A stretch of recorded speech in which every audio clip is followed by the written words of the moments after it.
Assalamualaikum anak-anak hebat kelas 5. Apa kabarnya hari ini?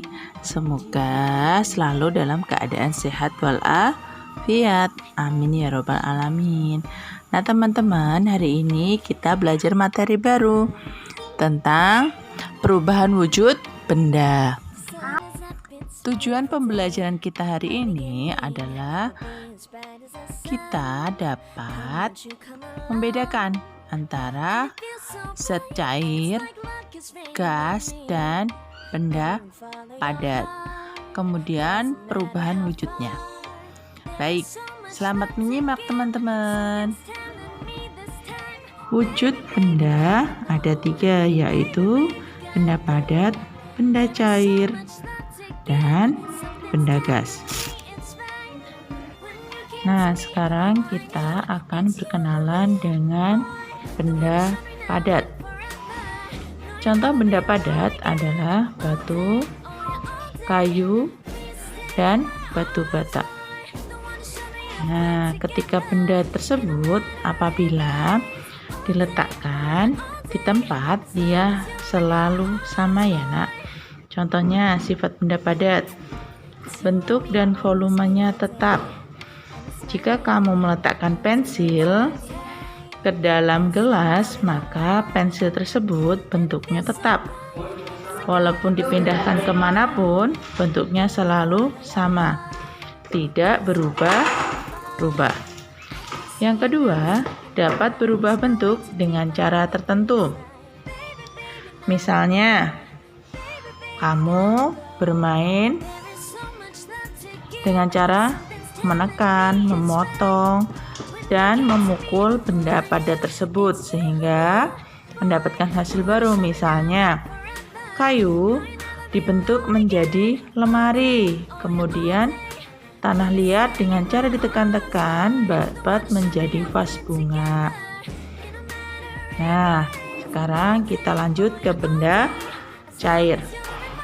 Contoh benda cair adalah air, minyak goreng, madu, sirup pun bisa ya nak, dan lain sebagainya. Di sekitarmu itu banyak.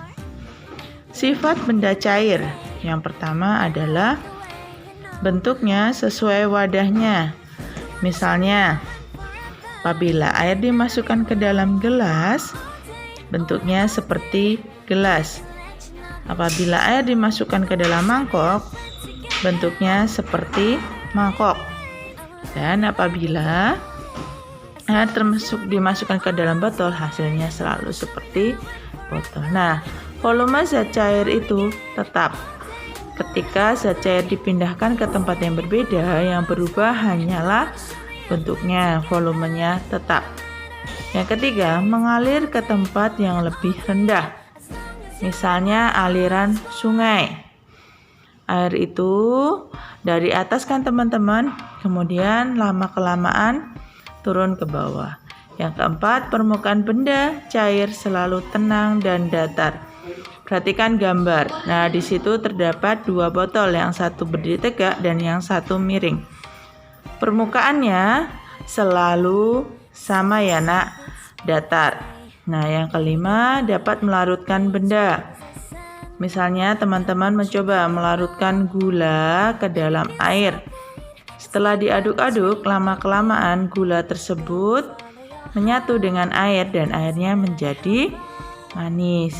Bisa juga dengan garam. Ketika dilarutkan ke dalam air, air menjadi asin. Nah, yang keenam, air dapat meresap melalui celah-celah kecil. Ini adalah kompor sumbu, di mana terdapat sumbu di dalamnya ya nak.